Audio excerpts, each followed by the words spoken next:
paddle this river. Big water takes courage, and keeping the nerves under control was a top priority. With radical conditions in store, the odds shortened on big water pros and Stott and Dion Bruss winning the race for the 4th time in succession.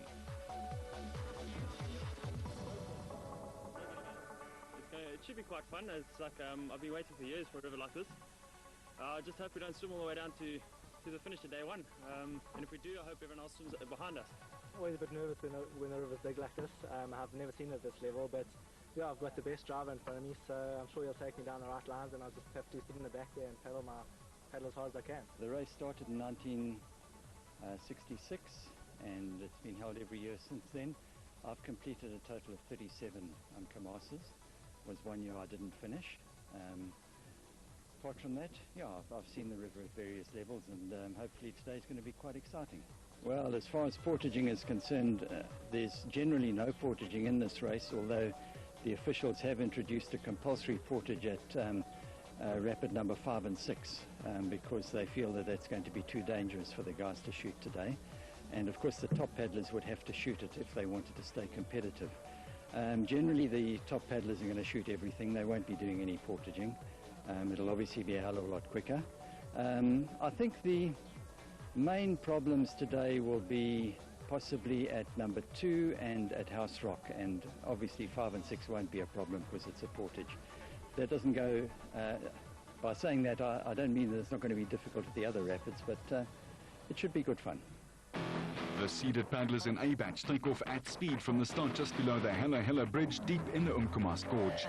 The paddlers have a few hundred meters in which to settle into their boats before hitting the heavy water, and then rapid number 1 proper.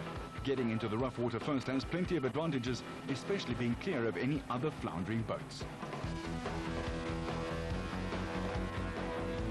Once into the waves, the turbulent water split the field up quickly. Sean Biggs and Clint Pretorius in the white boat at the top of the picture, with Bruss and Stott in the green K2 at the bottom.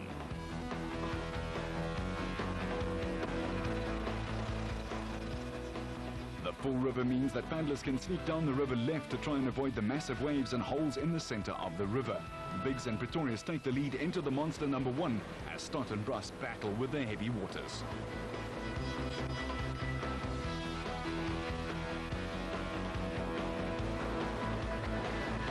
Sean Biggs and Clint Pretorius survived the bucking waves of number 1 in great style. But Stott and Bruss have been forced right and have to take on the heart of the beast. Bruss in particular is a big water expert and defies the malicious attacks of the river. Some come unstuck in the huge water and take a nerve-rattling swim. Others spin out into an eddy simply to catch their breath before negotiating number 2 less than a kilometer away. But for some, it's the end of the road. The massive hydraulics of number 1 can tear a kayak to shreds, and the crews get dumped in rapid after rapid. The river was flowing very fast, and there's hardly time to steady the nerves before reaching number 2. Once leaving the start at Hella, the remoteness of the valley is part of the beauty and part of the challenge. As a mishap at big rapids like number 2, 3 or number 4 and 4.5 can mean a long walk out of the valley, most people try to avoid that at all costs. After surviving number 1, Pretorius and Biggs try to make good on their advantage with under 21s Mark Wilmont and Stephen Bird in second.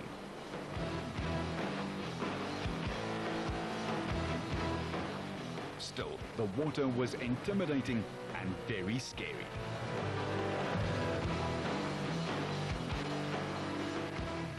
Dion Bruss and Stott putting the hammer down and showing their awesome big water pedigree and choosing some great lines through the big waves. Bird and Wilmont were caught by Stott and Bruss but clung to 3rd place aggressively as they excelled in the big water in a very stable boat.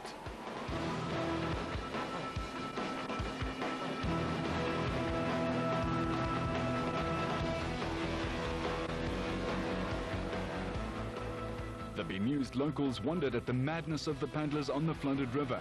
There's an art to keeping the boat moving through heavy water when wave after wave pounds the paddler's torso and slows the boat at every blow.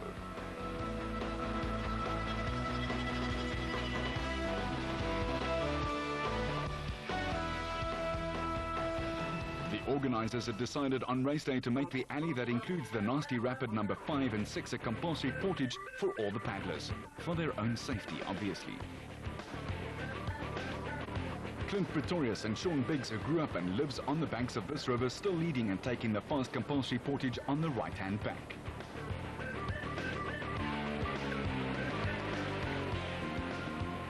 But the defending champions Stott and Bruss were closing in, making up time in every rapid and on the calmer stretches in between.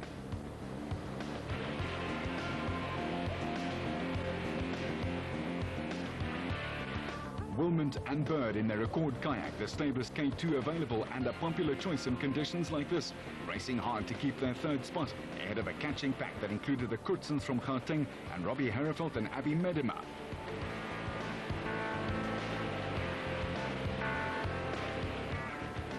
At this level, the river poses plenty of unexpected challenges. Some rapids flatten out, others become a lot nastier, like House Rock Rapid.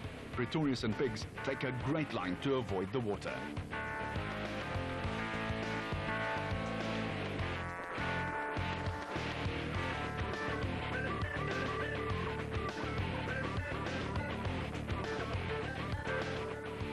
Obviously, their experience in the river was counting. But Stott and Bruss hit some heavy water as they tried to sneak it left and almost spun out.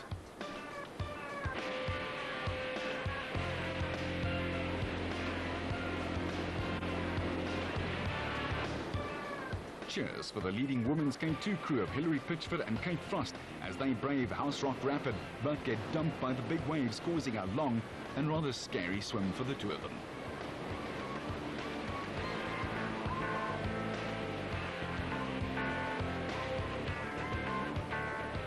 And you have to pick your lines absolutely perfectly.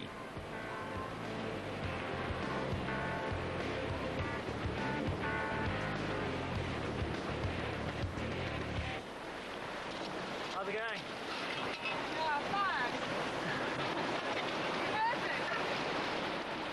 The portage around House Rock was clearly an option. Second-placed women Ellie James and Kirsten Oliver putting caution first.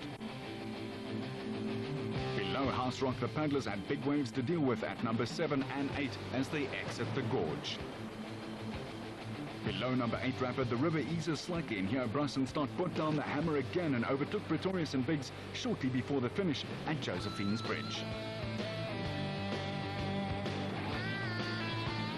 With the level it is, we lost our time in going through one.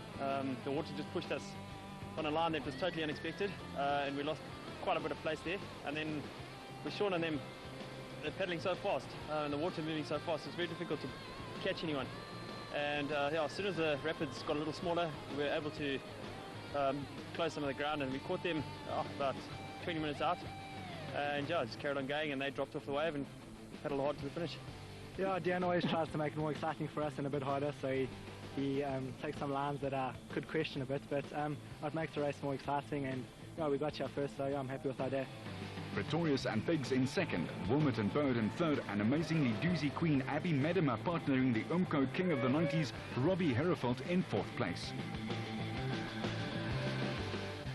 Their bad swim at House Rock didn't cost Hilary Pitchford and Kate Frost their lead. We sat well, we paddled well, we combined very well together, and we clicked from the start. Had one swim, House Rock, a very long swim, and thanks to a lot of guys who helped out. But yeah, other than that, we had a clean run and it was brilliant. Yeah, we had combined very well together, and yeah, chuffed. Visiting Irishman Michael Morrissey was partnering Jonathan Thompson for his Umko debut. They had an epic first day. When you boys mean rapids, you boys mean rapids. They were big and bouncy. There was nothing short or nothing small about them at all. We cleared number 1, we cleared number 2, and at the end of number 2, we just got caught in a huge trough, and it was just too much for us, and we keeled over. There was a 100-metre swim from there on in, but when we got back in the boat, we knew we were able to hack the big stuff. No, right, John? The cockpit was damaged. So we thought the best thing was to try and swim it down, because it was about halfway between number 8 and the finish. So we just swam it down, and we got out just before the bridge because we got told there was a mean rapid just afterwards. So we got out before the bridge and walked around through the sugarcane. But just before he's a great swimmer. Just before number 8, we cleared about we portaged number 4 and 5 and 6, but we cleared number 3 and 4 and number 7, and they were bloody big rapids. I mean, lads, I have to admire you for your race organisation and for the races you've won, because there's nothing easy about these races. They are extremely buoyant, extremely tough, lots of water, and you do enter at your own risk. And rock on tomorrow, that's all I can say. And good luck to you. Day 1 belonged to Bruss and Stott in a new record, half a minute clear of Pretorius and Biggs, with a great showing from the Gauteng Kutsen crew in 3rd place. Clear skies for the early morning start of the 2nd stage from Josephine's to Riverside Store. The river had dropped slightly overnight, but it was still in spate, and the stage would once again be about big holes, rolling wave trains and murky water heavy with silt. The 2nd stage starts in reversed order, with the back markers onto the river first. This stage does allow the paddlers time to soak up the stunning scenery of the Umko Valley in all its glory.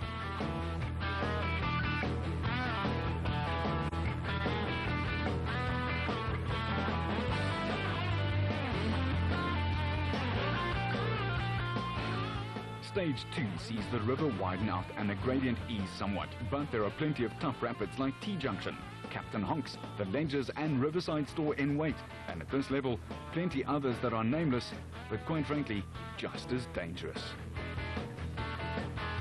The leaders went off any elapsed time at the back of the field, with Bruss and Stott a slim 30 seconds ahead. With the front crews expecting to cover the 40 kilometers in less than 2 hours, the race would not offer too many opportunities for the chasers to try and reel in the leaders. Several times Pretorius and Biggs made brave charges to try and close the deficit, but each time they were held off, as Bruss and Stott responded to keep them at bay. On a full river like this, 30 seconds means being out of sight most of the time.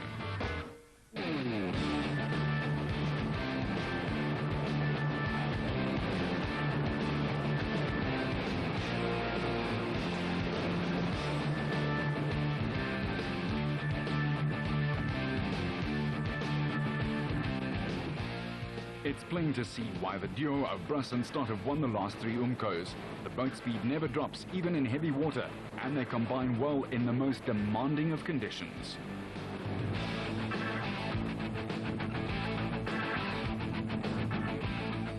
Biggs and Pretorius charged repeatedly, while behind them Wilmot and Bird were taken by Herefeld and Medema, and then Jacques Tron and Mike Harris.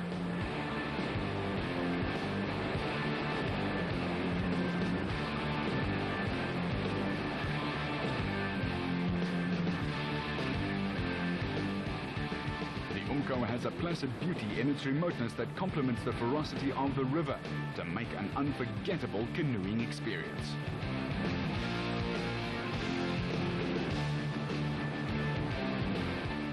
Towards the end, the leaders pick their way through the back markers. Pretorius and Biggs now resigned to 2nd place.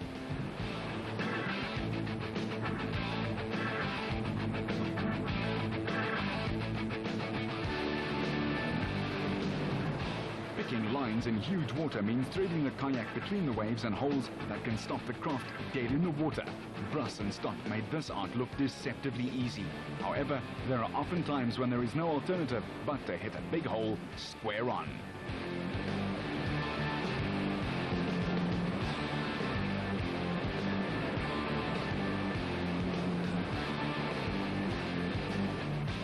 In the end, Bruss and Stott pulled away in the final quarter to win by 2.5 minutes in a new race record time.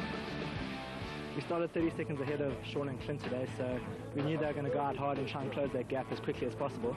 So our game plan was to go out just as hard and try and hold them off for as long as possible. But at one stage it did get very close, and we noticed them closing, so we managed to pick it up a little notch and then just open it up from there. We had a great day, didn't make any mistakes today, and yeah, I had an awesome paddle today.